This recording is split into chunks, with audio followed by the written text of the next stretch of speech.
नमस्कार दोस्तों, और आज बात करेंगे कतर के बारे में। देखिए, कतर की गिनती आज मोस्ट डेवलप्ड नेशंस के अंदर की जाती है। यहाँ की बड़ी बड़ी बिल्डिंग और चमकते हुए 5 स्टार कतर को किसी सपनों के देश से कम नहीं बनाते। लेकिन कतर के अंदर ये जो डेवलपमेंट और ये बड़ा सा इंफ्रास्ट्रक्चर नजर आता है, ये महज कुछ सालों पहले ही डेवलप हुआ है। चंद सालों पहले तक कतर एक रेत का टीला ही माना जाता था, जहाँ 1916 में कतर अंग्रेजों का गुलाम था और काफी हद तक यहाँ के लोग गरीबी रेखा के नीचे ही जी रहे थे। फिर 1940 के अंदर कतर के अंदर ऑयल रिजर्व्स मिले, जिन्हें अंग्रेजों ने सप्लाई चेन माध्यम से डिस्ट्रीब्यूट करते हुए एक्सपोर्ट करना शुरू किया। बहरहाल इससे इनकी इकोनॉमी थोड़ी डेवलप हुई, लेकिन कतर के अंदर अभी भी काफी लोग गरीबी रेखा के नीचे ही जी रहे थे। फिर 1970 में कतर के अंदर नेचुरल गैस रिसोर्सेज मिले, लेकिन क्योंकि उस टाइम पीरियड में कोई सप्लाई चेन डिस्ट्रीब्यूशन अच्छा नहीं था, अच्छी टेक्नोलॉजी नहीं थी, जिसकी वजह से अंग्रेज 1970 में कतर से इस नेचुरल गैस रिसोर्सेज को एक्सपोर्ट नहीं कर पाए और यहीं से कतर की सक्सेस शुरू हो गई।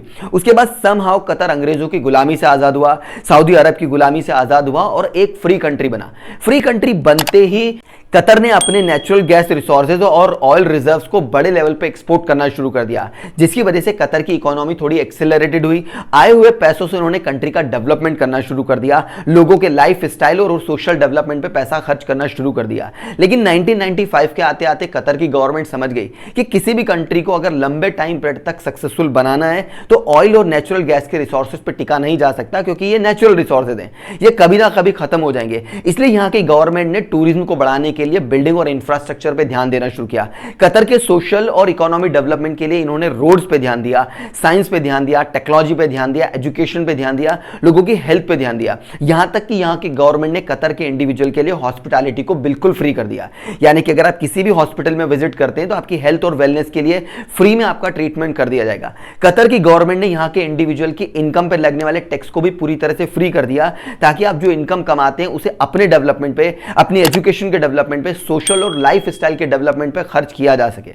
और इन्हीं सारे रीजन की वजह से कतर के अंदर पर कैपिटल इनकम डेवलप हुई, यहाँ की जीडीपी बढ़ी और कतर देखते ही देखते अमेरिका नंबर 1 पायदान पे जाके खड़ा है। और एज ए व्यूअर, अब आपको क्या लगता है कि जिस तरह से कतर की गवर्नमेंट ने कतर के डेवलपमेंट के लिए नए नए स्टेप्स लिए थे, इनकम पे से टैक्स हटाया था, क्या हमारी गवर्नमेंट को भी हमारी कंट्री को डेवलप करने के लिए और हमारे लोगों को डेवलप करने के लिए इनकम से इनकम टैक्स हटाना चाहिए? और कौन कौन से पॉइंट्स आपको लगते हैं जो इंडिया के डेवलपमेंट में काम आ सकते हैं? कॉमेंट करके मुझे अपनी राय जरूर बताइएगा।